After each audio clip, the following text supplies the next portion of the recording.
Hi guys, this is Chris TVPH. Good morning, good afternoon, and good evening. Today, ang pag-uusapan po natin about kay Mayor Magalong. Alam niyo tong si Mayor Magalong, 'di ba? Siya yung parang star witness sa corruption sa Congress sa flood control, 'di ba? Ang alam mo anong sabi niya? Kahit na anong sabi niya, grabe daw yung corruption, billion-billion daw ang natatanggap ng mga kongresista sa ah, sa ano ba, sa flood control, 'di ba?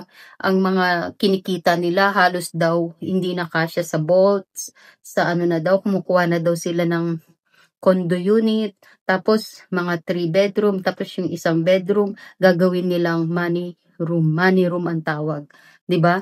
Pambihira, guys. Alam mo, eto yung nakakatakot diyan kasi ang Pilipinas mayaman tayo eh.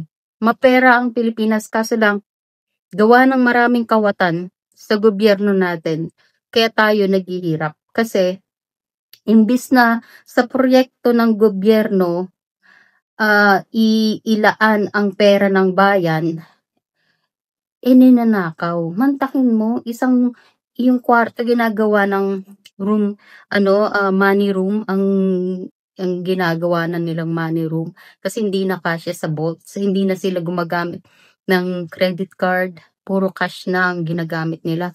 Mantakin mo yan, 'di ba? Mayaman ang Pilipinas. Kaso lang napapaligiran lang tayo ng mga kawatan, 'di ba? Mga kawatan sa gobyerno. Kaya yung imbis na kahit na ano sabihin nila about kay Mayor Magalong, na sabi nila wag magtitiwala kasi kinakalat yung picture na ka-meeting niya sino ba 'to, si Leni Robredo, ganyan, nachuchuchu. Ako, ano pa rin ako sa kanya, hanga pa rin ako sa kanya kasi nga siya yung nagsiwalat ng mga ng mga corruption 'di ba? Isa siya sa nagsiwalat. Kung hindi dahil sa kanya, walang ibang hindi susunod yung ibang kongresista, 'di ba? Alam ko may isa rin siya sa dahilan kung bakit si Bongbong Marcos nagsalita ng ganito 'di ba? Parang gano'n yung nafi-feel ko. Kaya ano pa rin 'to, maganda pa rin yung ginagawa ni Mayor Magalong, 'di ba? Kapag humarap siya sa hearing, pinatawag siya, may mga documents siya na puwedeng ipakita during hearing, sabi niya, 'di ba? Kaya kung ito matutuloy, kung ito'y matutuloy na hearing ta's papatawag siya, malaking tulong 'to para isambulat or isawalat kung sino talaga yung mga corrupt sa gobyerno natin. 'Di ba? Yun yun.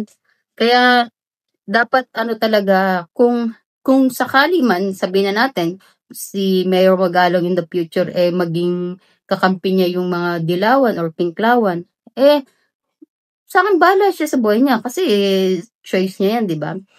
Pero ang kagandahan lang kasi siniwalat niya yung corruption sa flood control at sa iba pa. About kay Romualdez, 'di ba, Saldico, yung mga kongresista na nakakalasak ng mga salapi-salapi sa pagnanakaw, 'di ba? Mga ganong bagay ba?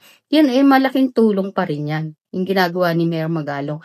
At delikado pa rin sa kanya yan kasi syempre, sa ngayon, siguro yung dumidistansya na yung mga inaano niya, yung binubulgar niya, 'di ba? Yung mga taong binubulgar niya siguro dumidistansya na. Kasing gawa ng alam na ng mga media, pag may nangyari sa kanya, yun lang, sino lang yung mananagot, 'di ba? Kaya mas maigi na rin yung ginagawa niyang ganito kasi malaking tulong 'to sa atin.